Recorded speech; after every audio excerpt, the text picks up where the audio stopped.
Ethel Jo here, and so today's review is 10,000 Words by Kelli Jean. I'm a huge Kelli Jean fan. I really liked her Nolo series. I mean, who doesn't love Phil effing Devereaux? I would say the other word, but I have children running around right now.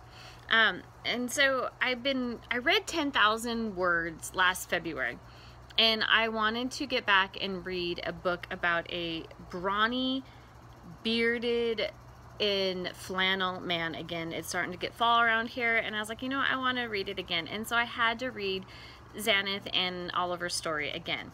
Xanthe is beautiful. She's probably my favorite heroine, and I had to read 10,000 Words and then 10,000 Lies to kind of get the whole story. So part 2 tomorrow is going to be 10,000 Lies. But 10,000 Words is beautiful. It is one of those books that it's like I've read it twice now and I'll reread it again, and I really like Kelli Jean's writing style. I like just how I just fell in love with her story.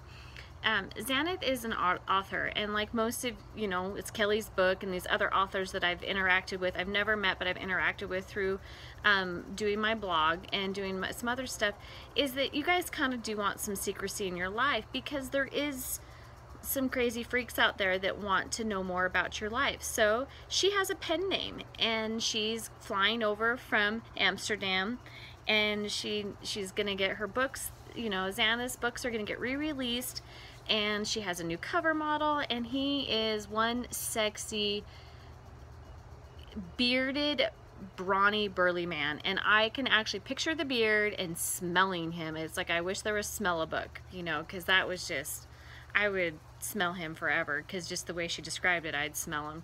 So anyway, she goes over to the United States, to New York, and she's on her book tour, and she's at the signing. She meets Oliver. The whole flight over from Amsterdam to New York, her and Oliver kind of have this relationship, you know, for that whole flight. He gives her his whole life, and she kind of starts to like him. At first she thought he was a total dickhead, because when she met him at the airport, he tripped her, knocked over her coffee. Anyone knocks over my coffee and is an ass back to me, I'm putting him at my walls.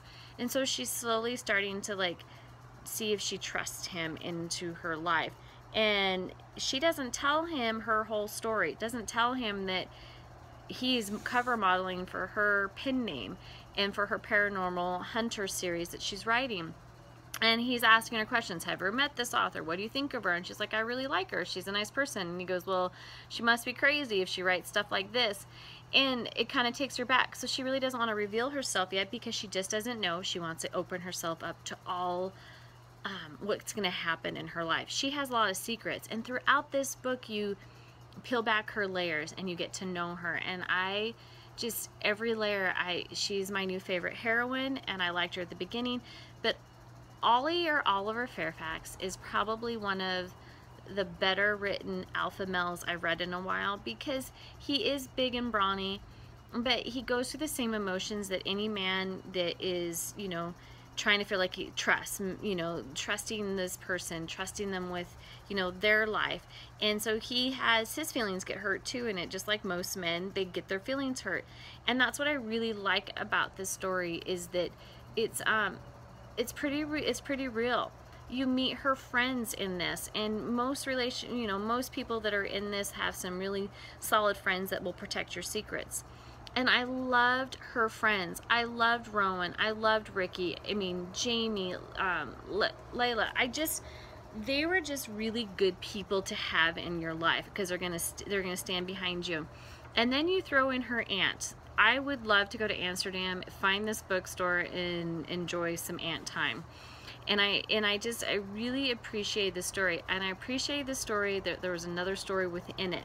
So that's why I read it the first time back in February, and I liked it. But then I read it again, and I'm like, oh, I never read 10,000 Lies. And so then it made me more excited, because I got the second part of it when I read 10,000 Lies, which I will tell you tomorrow. And I think that's what is so good about this book, is that you have Xanthe and Ollie's story, and you meet his family, and you meet her family, and what she went through, and why she wrote the books that she wrote. And you just kind of get this puzzle, just one piece of the puzzle. And then you start peeling back those layers and you get more pieces to the puzzle, and you start falling in love with their story, because it's a slow burn.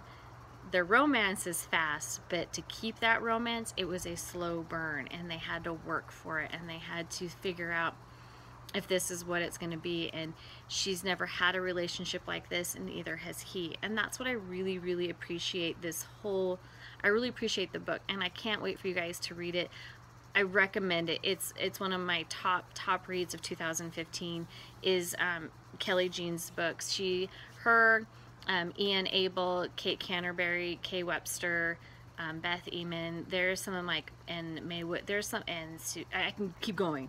There's so many books out there by those people that are like my top, but this one is my top one, and I highly recommend it. And then come back tomorrow and you'll see my 10,000 Lies. Talk to you again. Subscribe. I really appreciate it. Thanks. Bye.